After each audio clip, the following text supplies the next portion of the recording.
Bien, Alain Abessolo, bienvenue une fois de plus. Avec l'enseignement de Papa Claude Olivier Adjaba, nous abordons, disons, un crime, parce que le viol est un crime.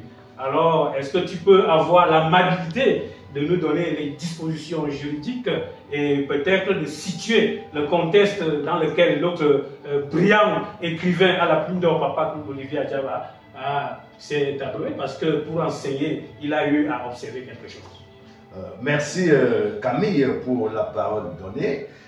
Avant de dérouler ma pensée, permets-moi d'exprimer toutes mes admirations à Papa Claude Olivier Adjaba et de lui témoigner de l'adhésion ferme à cette dynamique de formation permanente à la vie responsable. Chers amis internautes, merci également pour avoir sacrifié de votre temps pour nous écouter. Nous ne pouvons que vous encourager à suivre, à prendre au sérieux les enseignements de Papa Claude Olivier Adjaba, qui ne sont pas une vue d'esprit, mais une réalité que nous expérimentons à ses côtés depuis plus de 2 décennies. Alors, revenons sur le viol, Camille. Tu l'as si bien dit, le viol est un crime. Hein? Et puis au plan juridique, on considère le viol comme tout acte de pénétration sexuelle, de quelque nature qu'il soit, ou tout acte bucco-génital commis sur la personne d'autrui ou sur la personne de l'auteur, par violence, par menace, par contrainte ou par surprise. Alors nous voyons que l'enseignement de Papa Claude Olivier Adjaba vient à point nommé. Parce que lorsque nous observons autour de nous, nous suivons l'actualité, de plus en plus nous assistons à une situation qui traduit la dépravation morale, très poussée d'ailleurs. Tout à fait. Et qui, donc aujourd'hui, nous sommes satisfaits d'avoir cet enseignement. Je pourrais préciser déjà que Papa Claude Olivier Adjaba, lui au sein du Kaddish, combat ces fléaux-là depuis plus de 20 ans.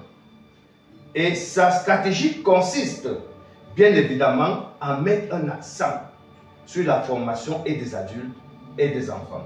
Des enfants, pourquoi? Il leur donne des connaissances qui leur permettent de développer une forte personnalité afin de résister à ces pressions et surtout d'avoir le courage de les dénoncer.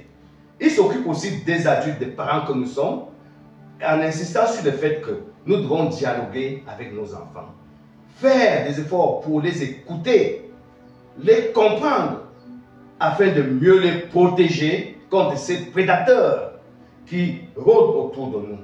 Aussi donc, pour finir, là je vais citer un extrait du code pénal camerounais, dans la loi numéro 2016-007 du 12 juillet 2016, qui en son article 296 dispose que est puni d'un emprisonnement de 5 ans à 10 ans celui qui, à l'aide de violences physiques ou morales, contraint une personne, même pubère, à avoir avec lui des relations sexuelles.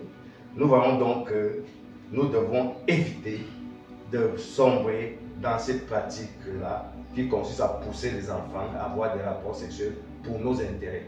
C'est dit que Papa Claude Olivier Adjaba, en bon éveilleur des consciences, s'inscrit en droite ligne de la loi étatique pour dénoncer avec vigueur cette vermine sociétale qu'est le viol. Et sensibiliser, et faire une sensibilisation de masse. Bien évidemment, bien évidemment.